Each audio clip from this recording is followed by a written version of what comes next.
Here in the United States, we don't have socialized healthcare because we hate the idea of paying for someone else's medical bills. So instead, we pay for other people's medical bills when they post on websites like GoFundMe or Just Giving.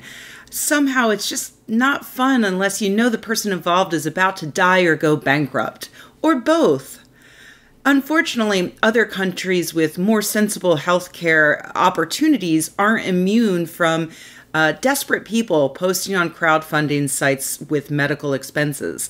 The difference is that while in the US, people are mostly raising money to see real doctors for real treatment that they actually need, while people in places like the UK already have exhausted their opportunities with legitimate doctors, and so they're now trying desperately to find alternative treatments in order to save their lives. Sadly, this often means that they're playing right into the hands of quacks and charlatans. The Good Thinking Society is a nonprofit started by Simon Singh a couple of years back, and they've just published an investigation in the British Medical Journal of the extent of the problem, which is pretty bad. Since 2012, Brits have raised about $10 million for bunk cancer treatments, most of which are going to quacks abroad. The most famous recipient here in the US is the Brzezinski Clinic, which skeptics have long been trying to get shut down. The clinic is based in Texas and is run by Stanislaw Brzezinski, who charges patients hundreds of thousands of dollars to treat their cancer with completely unproven techniques, at times telling patients things like, the cysts forming in your tumor are just evidence that the tumor's dying because of the treatment, when in fact that's actually a common occurrence in tumors that are still alive and well. While the Texas Medical Board and the FDA have attempted to shut him down since the early 1990s, Brzezinski continues to escape justice and bankrupt people dying of cancer.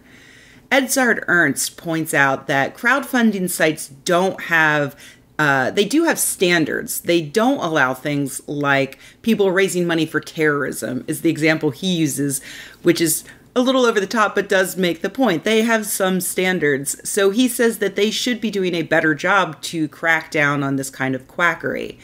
The sites themselves think otherwise, with a spokesperson from Just Giving telling the BMJ, and I quote, "We don't believe we have the expertise to make a judgment on this." And it's a fair point. It's much easier for a layperson to understand why funding ISIS is wrong than it is for them to understand why funding anti-neoplaston cancer treatment is wrong.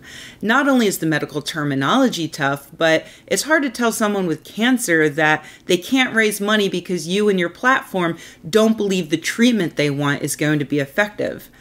All these people here are success stories. Even if those stories are completely made up out of whole cloth, they believe them because that's what they want to hear. They want to hear they're going to live.